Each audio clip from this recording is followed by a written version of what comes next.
For more, let's welcome former New Mexico Governor Bill Richardson. He's also the former U.S. ambassador to the United Nations. Governor, thanks so much for being here. You have played a critical role. Nice to be with you. You've played a critical role in freeing Americans Brittany Griner and Trevor Reed from Russian prisons. The family of Evan Gershkovich has not yet asked you to get involved in this case, but you have said that a Brittany Griner-style campaign is needed here to get him out. What do you mean by that? What I mean, Elizabeth, is that there should be a major public effort. The Wall Street Journal is doing a good job of almost every day a story about Evan. I think the international community has to join this effort because journalists across the board in many countries are being persecuted. They're being arrested. Iran, Venezuela, Russia. And then I think also the family, and it looks like they're doing that, are talking to put pressure on the Russian government, but also on our government. Now, I can't get involved unless the family asks me, but you know, they've got their strategy with the government. That's fine. I'm not seeking a role, but the good news here, if there's any, is one, his health seems to be good. Number two, the American ambassador was allowed in. That's under international law. They have to do that. And third, the court proceedings are moving.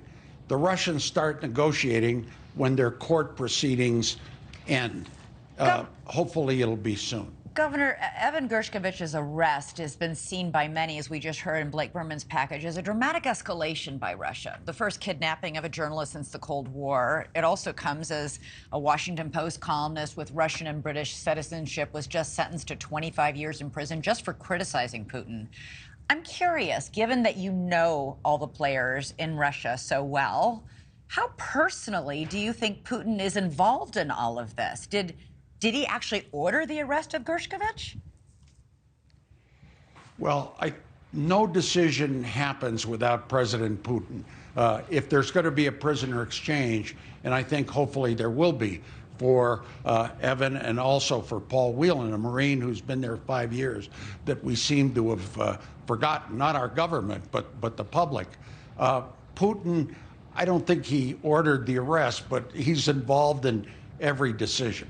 No question about it. So what's his strategy here? I mean, is this a tit for tat? Is he trying to get somebody's release? I mean, why would he okay a step this bold, this audacious? All right. I think there are three reasons. One, U.S.-Russia relations are at the lowest ebb, a lot worse than during the Griner and Trevor Reed that I was involved. Secondly, the Russians feel that the espionage charge for them, for Paul Whelan, for Evan, is the worst kind of charge, because they feel that through some of these leaks, the Pentagon leaks, we have obtained Russian information in their intelligence services. We're in there. Right.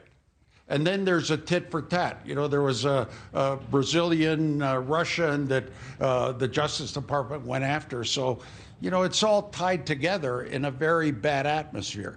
The good news, there's the Deputy Foreign Minister Rybakov that I know, that I've dealt with.